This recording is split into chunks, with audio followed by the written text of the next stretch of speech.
Bendecimos tu nombre, Señor, porque tú eres bueno, porque para siempre, Señor, es tu misericordia, Padre bendito. Hoy te suplicamos, Señor, que por favor pongas guarda, Señor, en nuestras vidas, en nuestras bocas, Padre celestial, para que todo lo que hablemos, Señor, venga a edificar, venga a consolar, Padre bendito, y si es necesario, Señor, que venga a exhortar, también te lo suplicamos, Señor, que así sea. En el nombre de Jesús, gracias Padre, gracias Hijo y gracias Espíritu Santo. Amén. Cuando dan gloria a Dios, mis amados hermanos, tomar sus lugares, en el nombre de Jesús. En el primer culto iniciamos a hablar de un tema que lo titulamos la inseguridad. Amén. Y pues ya no les voy a contar lo del primer culto, ¿verdad? Porque ya hay algo nuevo. Pero quiero decirles, mis amados hermanos, que con los hermanos del primer culto, todos llegamos a la conclusión de que prácticamente la inseguridad en más de algún momento la hemos experimentado. En más de algún momento hemos sido inseguros. Amén. Algo que no le dije a los hermanos del primer culto es que hay dos tipos de inseguridad. Una es la inseguridad que lastimosamente, ¿verdad?, se está viviendo, que ya no tenemos la seguridad de salir de casa y salir con esa seguridad de que vamos a regresar. ¿Se dan cuenta? Bien lo saben, ¿va? Entonces, ese es un tipo de inseguridad. El otro tipo de inseguridad es la inseguridad personal. Que por ejemplo, ¿verdad? Tal vez es el ejemplo que se me ocurre ahorita, pero ustedes pueden poner el ejemplo de cualquier área. La cosa es que es una inseguridad personal. Que estoy sirviendo y no sé, a pesar de que yo he visto que esta silla siempre la ponen acá, me tocó colocar las sillas y no sé si esa silla va ahí. No sé qué me va a decir la pastora, no sé qué va a decir el pastor, no sé qué van a decir los hermanos si miran que yo pongo o que yo quito la silla. Por ejemplo, ¿verdad? Miro el pedestal ahí, ay, no sé si quitarlo, no sé si ponerlo.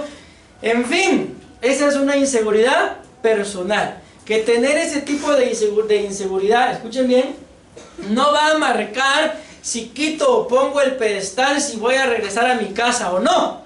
Pero sí va a marcar, pensemos, que yo tuve la necesidad de quitar el pedestal, pero como estaba así lo quito, de plano el pastor me va a regañar. Y lo dejaron ahí, y de repente viene una hermana y...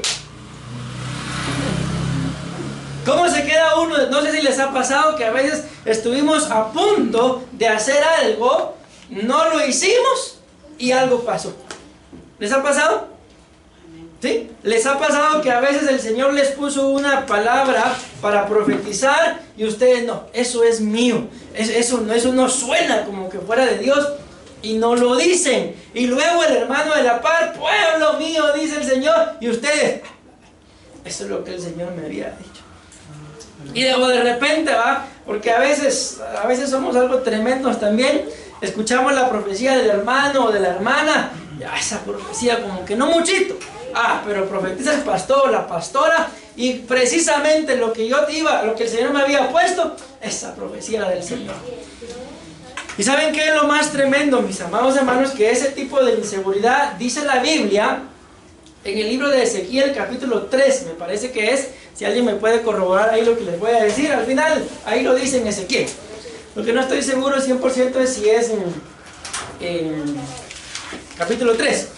Dice más o menos así, mis amados hermanos, que si el Señor nos da a nosotros una palabra y yo vengo y no la doy, y al que le tenía que dar la palabra le pasa lo que el Señor había dicho que le iba a pasar, dice que esa responsabilidad es mía. ¿Por qué? Porque yo no le di la palabra que el Señor había dicho. Y si le pasa algo, el derramamiento de esa sangre es culpa mía.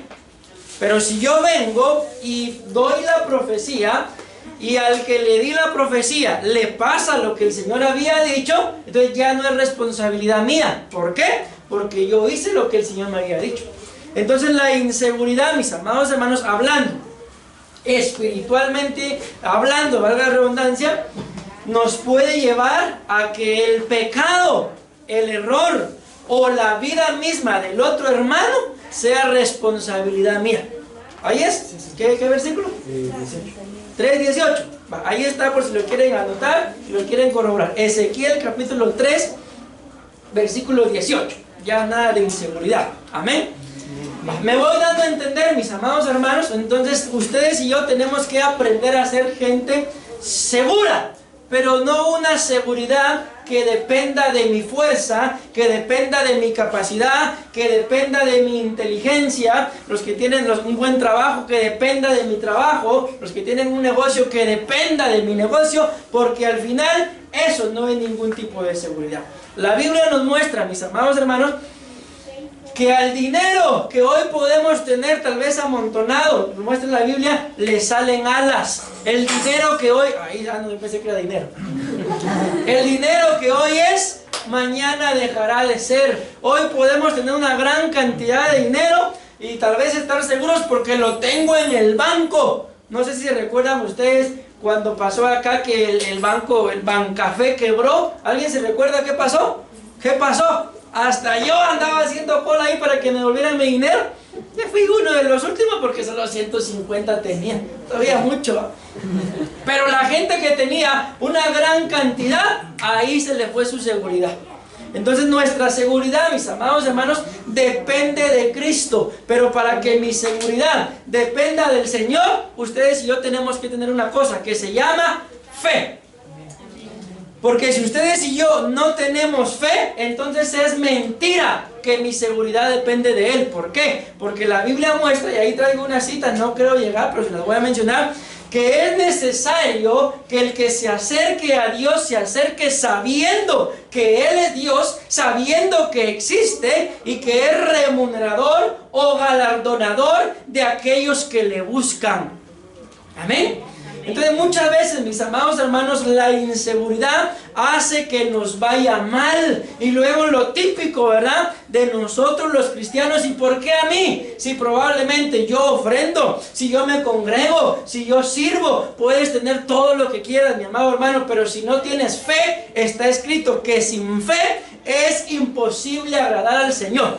Y si no tenemos ni siquiera la capacidad por medio de nuestra fe de agradar al Señor, entonces nos vamos a convertir en hombres o mujeres que agradan a los hombres o a las mujeres. Y al final, ¿de quién vendrá nuestra remuneración? ¿De quién vendrá nuestro galardón? De los mismos hombres. Y aquí está escrito: maldito el hombre que confía en el hombre. No está hablando de que yo no puedo poner mi confianza en ella, sino está hablando de que yo, que me considero una persona espiritual, voy a poner mi confianza en alguien que ni siquiera le ha abierto su corazón al Señor. Ahí hay maldición. ¿Por qué? Porque estoy poniendo mi confianza en alguien que no cree en Dios, y al poner mi confianza en Él, me estoy haciendo igual que Él, dándole la espalda al Señor, en quien sí debería de confiar. Entonces, les decía a los hermanos en el primer culto que la inseguridad, según la humanidad,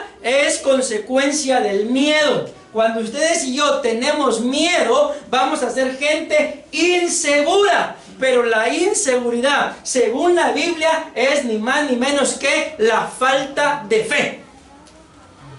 Ni un amén, o un medio. Ahora dos. Entonces, mis amados hermanos, ¿son ustedes hombres y mujeres de fe? Decirlo es fácil. Ahora les hago otra pregunta. ¿Y cuántos de ustedes consideran que han experimentado la inseguridad?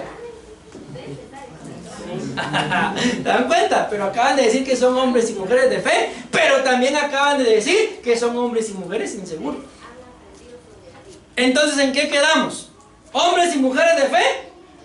¿O hombres y mujeres, que de vez en cuando la inseguridad me molesta, pero solo de vez en cuando, pastor? Solo 365 días al año, nada más. Entonces, o somos hombres y mujeres de fe, o vamos a llevar una vida de inseguridad. No nos animamos a nada. ¿Por qué? por inseguros. Empiezan los pensamientos, me va a ir mal. Ayúdenme ustedes con tipo de pensamientos que manifiestan la inseguridad en la persona. Pero rápido porque el tiempo se va y ya queremos pastel. ¿Ah?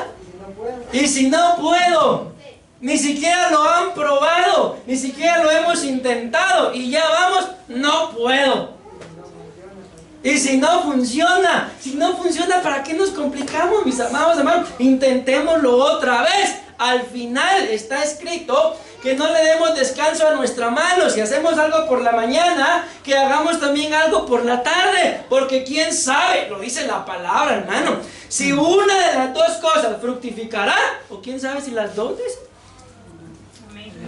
Pero no nos animamos a veces a hacer ni una. ¿Por qué? Porque es demasiada la inseguridad. Y al final la vida se nos va, llegamos a cierta edad, volteamos a ver nuestra vida, ¿verdad? Y lo único que queda son lamentos. ¿Por qué no lo hice? ¿Y acaso ya están muertos para no hacer nada?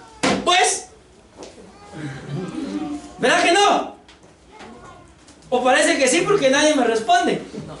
Entonces, mis amados hermanos, la Biblia muestra que mientras que haya vida, hay esperanza, y que la esperanza no avergüenza, porque Dios no dejará a ninguno de sus hijos avergonzado. Amén.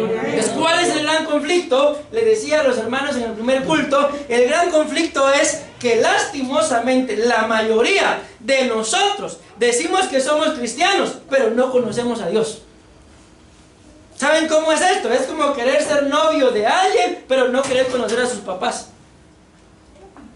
¿Qué piensan ustedes de eso, padres? Que alguien quiera ser novio de su hijo o de su hija, o novia, ¿verdad? Pero no los quiere conocer a ustedes, ¿qué piensan? Que se la lleve, pastor, cansado estoy ya. ¿Y qué? Los 6 que tengo que se los lleve.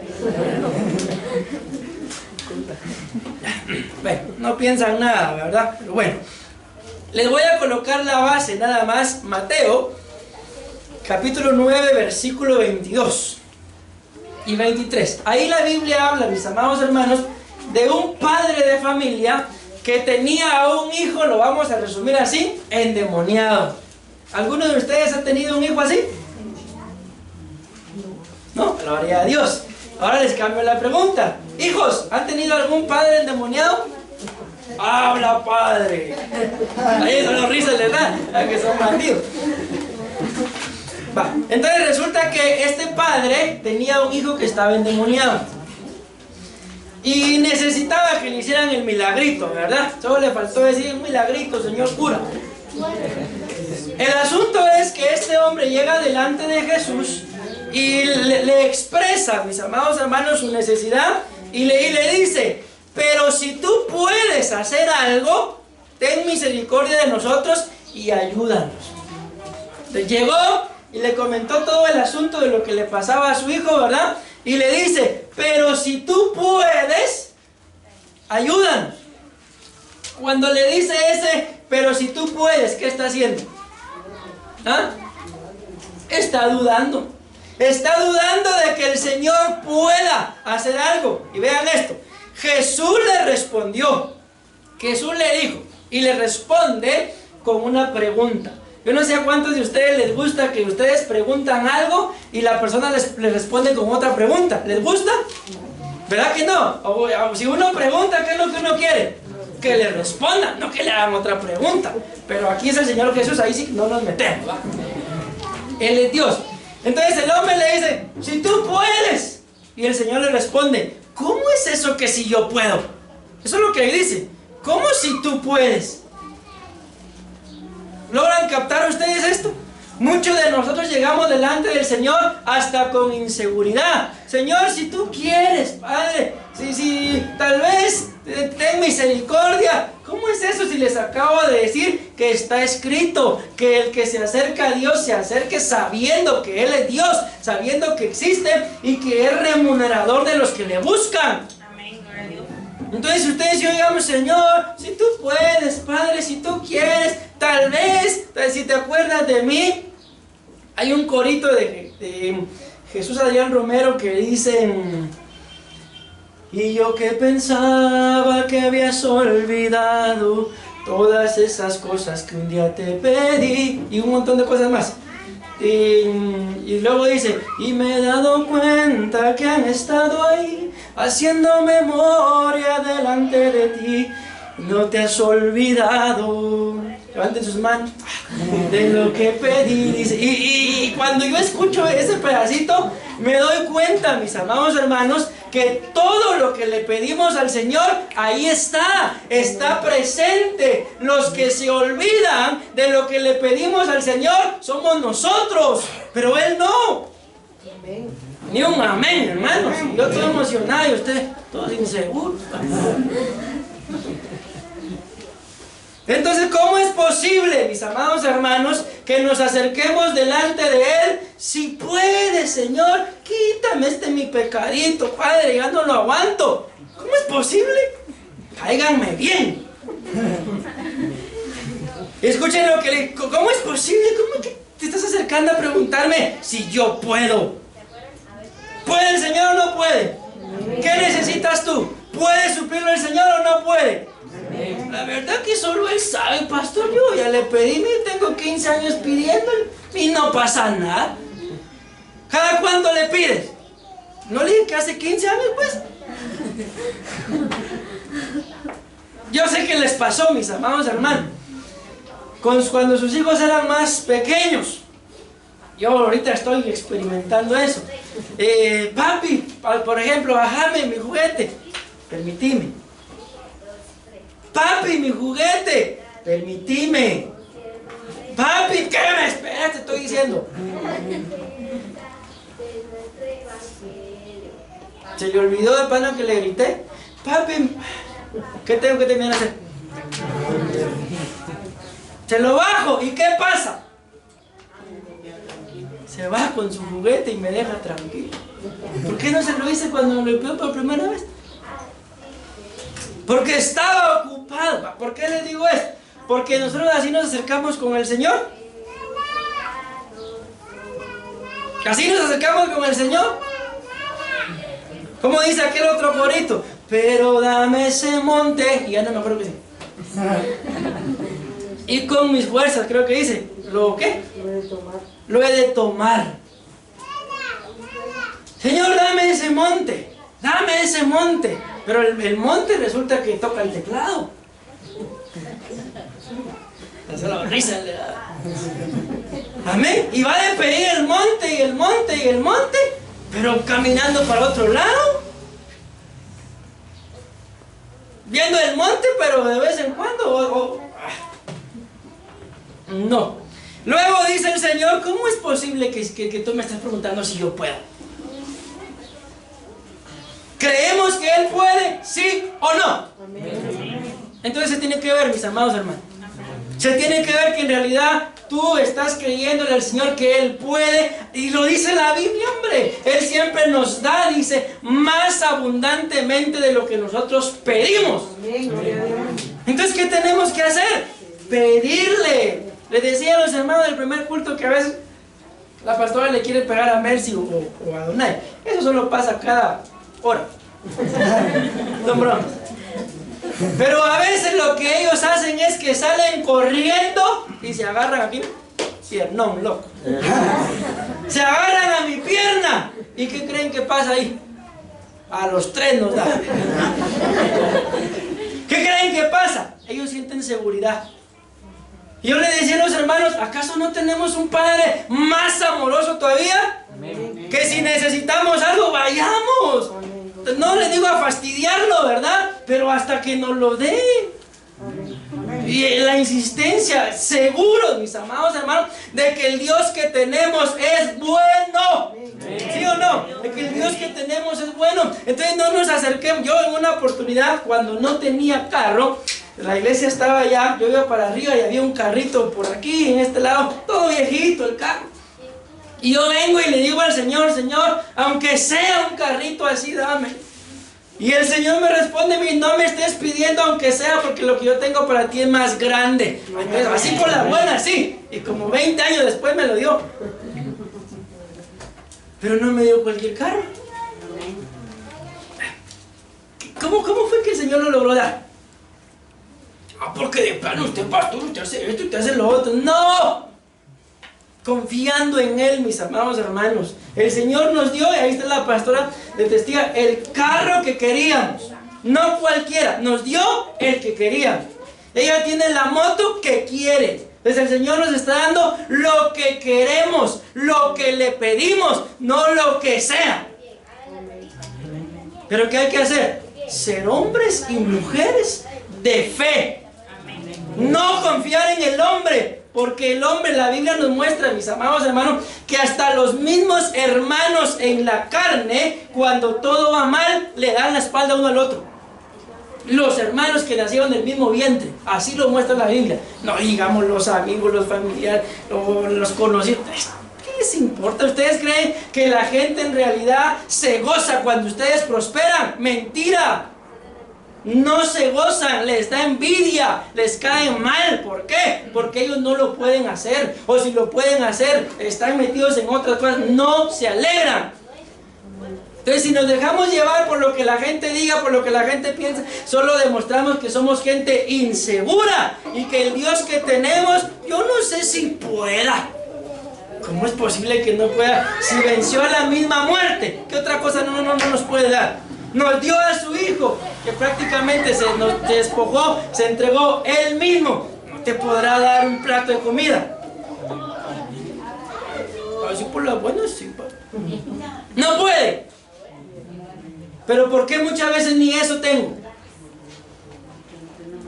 Porque no tengo fe, porque soy una persona insegura, soy un cristiano pero inseguro.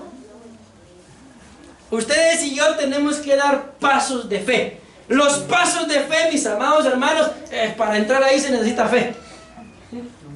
¿Sí o no? Sí. ¿Por qué? Porque es un paso casi al vacío. Si tienen fe para entrar por ahí, entonces también hay que dar pasos de fe al vacío. No actuar alocadamente. Dios va a proveer. ¿Y cuánto tiene? Nada. No. Dios va a proveer, pero aquel que sabe que está haciendo algo. Amén. Porque ¿qué es lo que dice la Biblia del perezoso?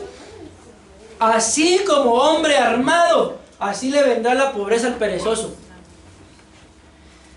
Miren, yo conocí a una persona, tal vez alguno de ustedes lo conoció, era muy bueno para el karate, buenísimo. Entre 4 no le podían dar. Un día, por llevárselas de muy exaltado, se fue a meter, creo que a Berlín o a San Jacinto. Le pegó a 4. Cuando venía el quinto, ¡pa, pa, pa! Ay, pastor, yo sentí que me dio. Ahí se quedó. Ahí está, qué ciudad, saben de quién estoy hablando.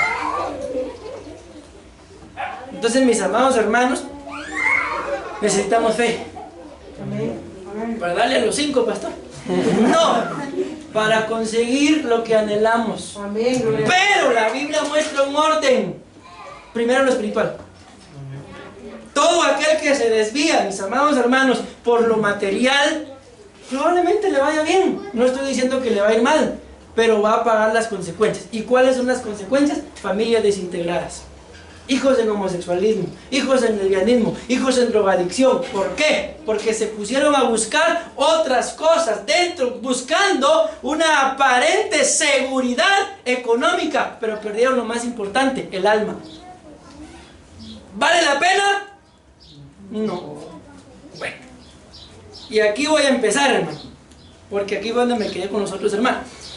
La Biblia dice, ni les he leído esto, creo, todas las cosas son posibles para el que cree. Amén. Ahí viene otro corito de Marcos Witt. Si puedes creer, ¿qué dice? Las montañas se moverán, los enfermos se sanarán, tu vida Dios cambiará. Luego, si puedes creer, y sigue. No tenemos grupo de alabanza ahorita porque estamos predicando. Pero ahí está la clave, mis amados hermanos. Si ustedes y yo podemos creer, no en nuestra capacidad, en Dios, en el Señor, con fe, lo que se propongan lo van a lograr. Pero primero, para que sea una bendición, que estemos 100% seguros que viene de parte de Dios y no de parte de nuestras fuerzas y no de parte de nuestro trabajo, se tiene que ver una vida espiritual alineada, se tienen que ver los frutos. Porque yo conozco gente que le pidieron al Señor un carro y un carro y un carro y un carro, y cuando el Señor le dio su carro, lo primero que hicieron fue irse al puerto. Les conté el testimonio que el apóstol Germán dijo que él tenía una familia muy fiel y vivían lejos y le pedían al Señor un carro y un carro y un carro, y el Señor les dio su carro. Cuando le pareció extraño a él, el primer culto, los hermanos no llegaron ya después de que tenían su carro.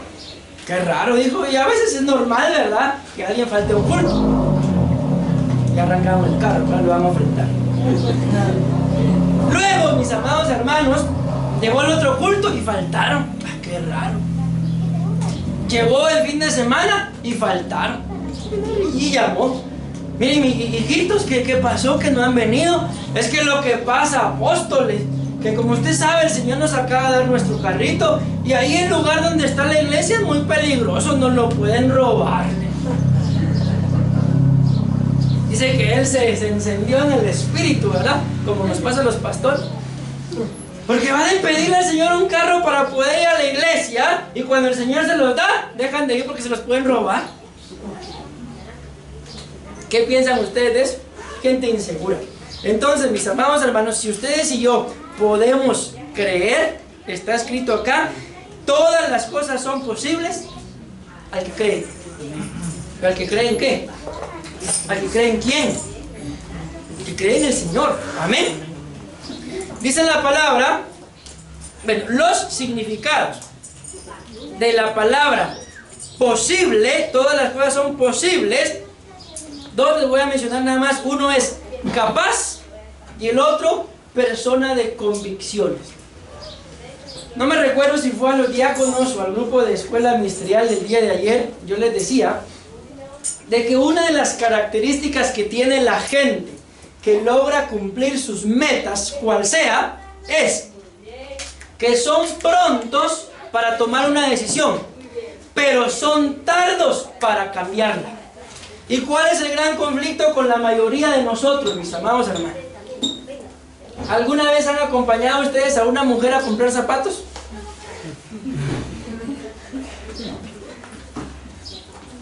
Yo no sé si les ha pasado. Empiezan en una zapatería. Estos están lindos. Van a visitar como 50 y al final terminan comprando los primeros que vienen. ¿Así les ha pasado, hermanas? No sé, solo pregunto. O eso le pasa a las mujeres de allá arribita. Ya cuando voy allá arribita estoy hablando de la banqueta para afuera, ¿va? ¿Les ha pasado? Entonces, mis amados hermanos, así es la inseguridad. Amén. Que somos muy tardos para tomar una decisión. Queremos comprar, queremos hacer, queremos emprender, y ahí estamos, vuelta y vuelta y vuelta el pensamiento, la idea, y nos imaginamos todo en la mente, mis amados hermanos, y ya, lo vamos a hacer. Pasamos la noche en vela, al otro día nos levantamos, y cuando ya es hora de salir de la cama, ay, 5 minutos más. Y hasta ahí llegó la decisión. Ni la tomó y antes de levantarse ya la echó a perder. Las horas de sueño le duró su gran proyecto. ¿Por qué? Por ser gente insegura. Por ser, el otro significado es persona de convicciones. Al que cree todo le es posible. Pero si es una persona con convicciones, si es una persona pronta para tomar decisiones, pero tarda para cambiarlas. Esa es una de las grandes claves que tienen los que logran metas. Toman una decisión lo más pronto posible y no la cambian por cualquier cosa. La mayoría las cambian una vez hayan logrado lo que se habían propuesto. La cambian, ¿por qué? Porque ahora hay que buscar otra cosa. Porque si yo quería esto, ya lo logré, a vivir pues. ¿Y acaso solo eso es la vida? Si la vida se trata, mis amados hermanos, de metas. Y si ustedes no lo creen, les hago una pregunta. ¿Cuál es su gran meta espiritual? Ser pastor. Que ya no me predique usted. Pero ¿cuál es la gran meta espiritual que ustedes tienen? ¿Ah? ¿Sí o no? ¿Es una meta? ¿O ya lo lograron? ¿Qué están haciendo para ser arrebatados? Pero por ahorita, por el momento no sé, pastor, pero mañana le digo. Es que si esa es nuestra gran meta, entonces tenemos que trabajar para alcanzarla. ¿O ustedes creen que van a ser arrebatados solo porque se congregan? ¿Solo porque sirven? No, mis amados hermanos, si para ser arrebatados ustedes y yo necesitamos un estilo, un estado de vida. No será una cosa aquí, otra cosa allá, otra cosa por allá, porque esa gente es insegura, es inestable y nada de lo que se proponga lo va a lograr. ¿Por qué? Porque hoy quiere X teléfono, mañana quiere otro, pasado mañana quiere otro y nunca tiene para nada que valga la pena. ¿Por qué? Porque así se demuestra la inseguridad. Creemos que comprando, que teniendo, mis amados hermanos, vamos a lograr ser alguien, pero cuando vienen momentos de verdadera inversión, no tiene. ¿Por qué? Porque todo se lo ha malgastado, porque ni siquiera se lo gasta bien, se lo malgasta. Por eso la Biblia dice que el que pida, no pida para sus propias concupiscencias, no pida para sus propios deseos, porque el que pide así no va a recibir nada. Entonces, mis amados hermanos, ustedes y yo tenemos que analizar. Escúchenme la pregunta y no me vayan a responder porque no va a hacer que pequen por mentiroso. Pero ¿estás tú 100% convencido que todo lo que tienes es la voluntad de Dios? ¿Estás tú 100% convencido que todo lo que tienes Dios te lo dio? ¿O lo tienes por tu trabajo? ¿O lo tienes porque lo querías? ¿O lo tienes porque era plan de Dios darte eso? Hay un testimonio de un pastor, no me acuerdo cómo se llama. La cosa es que dentro de ese testimonio dice que él llegó a predicar y donde él predicó, yo se los he contado, le regalaron un anillo carísimo.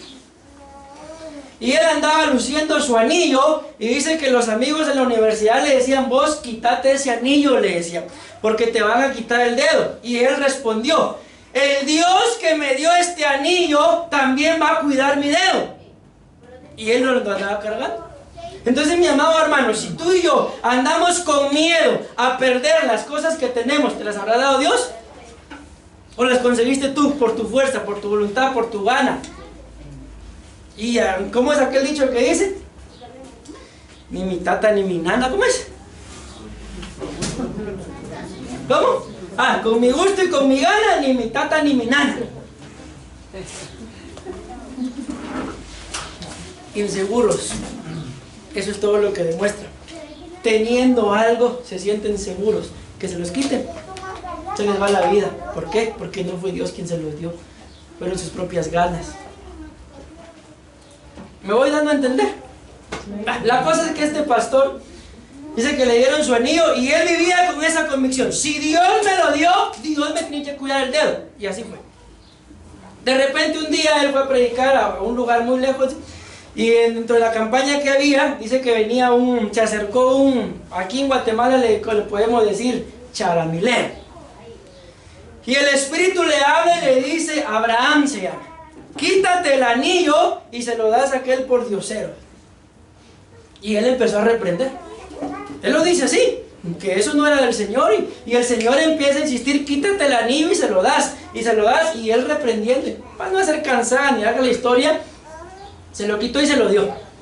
Cuando él hace eso, dice que la gente de ahí se empezó a levantar, porque dice que esa persona que estaba viniendo era un pastor juvenil, que en ese momento él, por medio de él, Dios estaba logrando un gran avivamiento en aquel lugar de México, y una bruja le mandó a su hija para que cayera. Cayó y nunca más se volvió a levantar.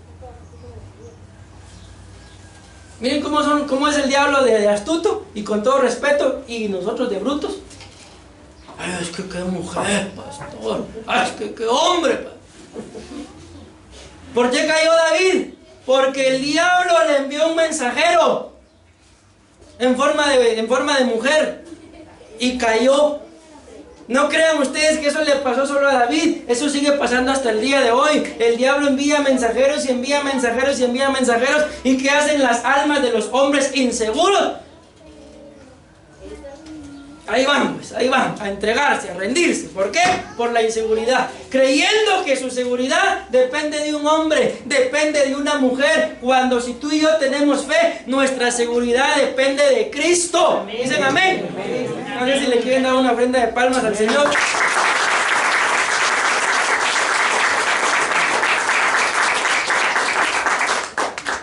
¿Cuántos quieren pastel?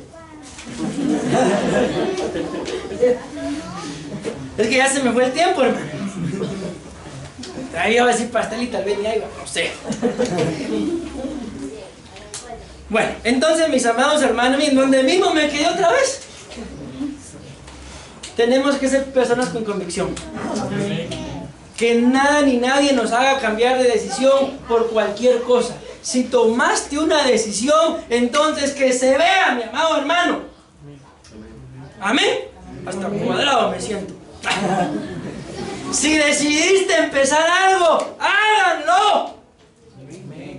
Empiecen, mis amados hermanos, continúen, vean sus sueños realizados. Pero la clave está, la vida espiritual ordenada. La vida espiritual ordenada. Yo les decía a los hermanos del primer culto, todos esas ideas, esos pensamientos, esos planes de, por ejemplo, ¿verdad? Yo quiero poner un negocio y voy a vender esto y voy a hacer lo otro y voy a mis proveedores y todo lo formulamos acá y es un sueño perfecto. ¿Sí o no? ¿Les ha pasado? Pero a la hora de que quieren empezar, algo pasa. Ahí se quedó. Yo les decía a los hermanos por esto de significado, al que cree todo le es posible. Eso significa ser capaz. Si tú estás teniendo ese tipo de sueños, de anhelos, de metas, de proyectos, es porque eres capaz de realizarlos. Si no estás teniendo ningún tipo de plan ni de proyectos, es porque no eres capaz. Por eso Dios no ha puesto esa semilla ahí. Pero si los estás teniendo, tienes la capacidad. Dios te lo ha dado. No es tu alma, mi amado hermano. Si al final la pastora dice algo muy seguido, Dios es un Dios de progreso, ¿sí o no? ¿Se imaginan ustedes que siguiéramos viviendo como cuando teníamos 5 años aún? Cuando teníamos 5 años probablemente se nos salían los mocos por acá y así, hermano. ¿Se imaginan ustedes a la edad que tienen todavía moqueando? Ay no, pastor, ¿qué van a decir? ¿Se imaginan eso? Entonces tenemos que ir viviendo, mis amados hermanos, según el crecimiento espiritual que tengamos. Pero si seguimos siendo niños espirituales, entonces vas a tener necesidad de que alguien te lleve de la mano y probablemente te obligue a hacer las cosas. El apóstol cuenta un testimonio de que él vivía en una casa propia donde él no quería salir. Y el Señor le estaba hablando por medio de su esposa que se fueran a otra casa. Y él decía no y no y no. Para no hacerles cansada la historia, dice que le llegaron a poner a la par una empresa en donde trabajaban de noche y las máquinas eran una gran bulla. Él, ni modo, creo que todos, ¿verdad? Ante la gran bulla, dice que fue a tocar a pedir favor que hicieran silencio. Si es una empresa, mis hermanos, se dice que la gente, con tal de no tener problemas con él, hizo algo para que el ruido no saliera, pero el ruido se seguía escuchando. Entonces un día dice que ya de tanto problema, el dueño de la fábrica que llegaba a poner le llegó a decir, le compro su casa. Y él dijo, no, le doy tanto. Dice que le dio, creo que el doble de lo que la casa valía. Y así se fue, dice. Pero él se fue sin ganas de irse. A mí, dice el apóstol en su testimonio, el Señor me tuvo que sacar obligado de mi casa. Mi amado hermano, si el Señor ha dicho que tú vas a hacer algo, aunque seas como Jonás, que Dios te dice, quiero que vayas a la derecha y tú agarras a la izquierda, de ahí te va a traer el Señor para que hagas lo que tienes que hacer. El gran conflicto es que muchas veces, y yo conozco gente así, hay un predicador por ahí, creo que es de apellido Baeza, él cuenta también su testimonio, que el Señor lo estaba llamando al ministerio y él no quería. A él le gustaba jugar pelota. Jugando pelota se golpeó el brazo, se lo quitaron y ahora es predicador sin brazo. No todos llegan o regresan a hacer la voluntad de Dios tal y como se fueron. Muchos regresan marcados. Entonces, antes de que te marquen, mi amado hermano, a buscar de Dios con convicción. Porque Él es galardonador y remunerador de los que le buscan, pero no de mediocres. No de gente que lo busca un día sí, otro día no, según las circunstancias, según el estado del clima, según el estado de salud. Si puedo voy, si no, no. Eso es ser mediocre. Y tengo que terminar antes que se me enoje.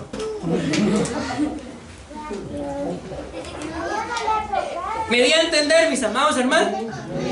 ¿Y de qué predicó, pues, pastor? No crean, hermanos, hay gente así que salen. Qué bueno, ¿tú y qué predicó? No me acuerdo del título.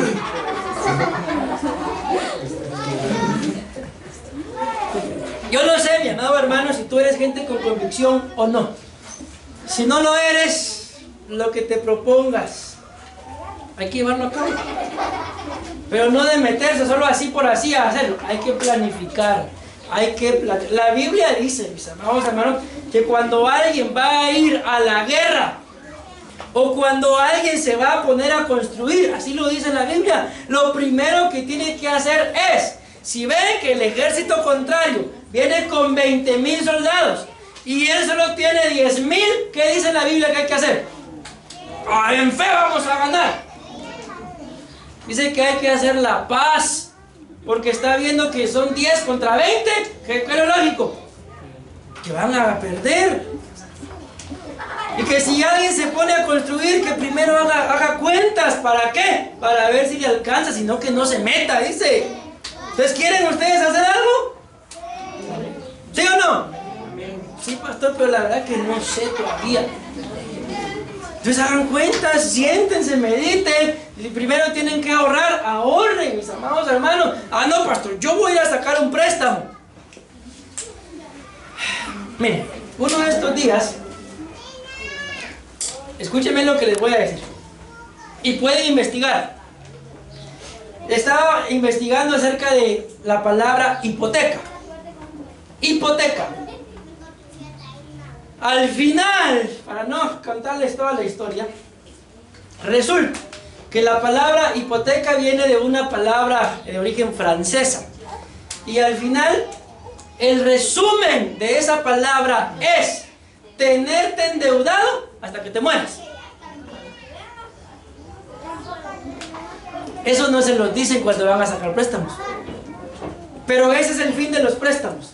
Tenerlos endeudados hasta que se mueran. Y si se cometió el error, mis amados hermanos, de poner a los hijos a dar la cara, se muere el de la hipoteca y se mueren los hijos también, y eso no se paga. Ese es el fin de las hipotecas. Ese es el fin de ir a pedir dinero prestado al banco. Ay, pastor, de veras, vayan a investigarlo. Si van a trabajar, trabajen con lo propio. Es que, pastor, no tengo, por inseguros. Porque toda aquella persona que es segura y su vida espiritual está alineada a Dios, siempre tiene, siempre. Porque está escrito, aún la viuda que tenía un poquito, le dio al profeta, y la Biblia dice que lo que sobró, le sirvió para vivir ella y su hijo por muchos días, probablemente hasta que se murieron los dos. ¿Me di a entender o quieren que empiece? No, pues ya es suficiente. No sé si ya están viendo pastelitos ahí. Bueno, Dios me los bendiga, mis amados hermanos. Espero yo de verdad ver, porque se tiene que ver, que se convierten en gente con convicción. Algunos de ustedes quieren ser pastores. Bueno, que se vea, pues. Nada, que pastor, ¿será que me pueden nombrar ya pastor? Que se vea, papadito o mamadita. Que se vea en realidad que están transitando por ese camino. Amén. ¿Qué otra cosa quiere alcanzar alguien aquí?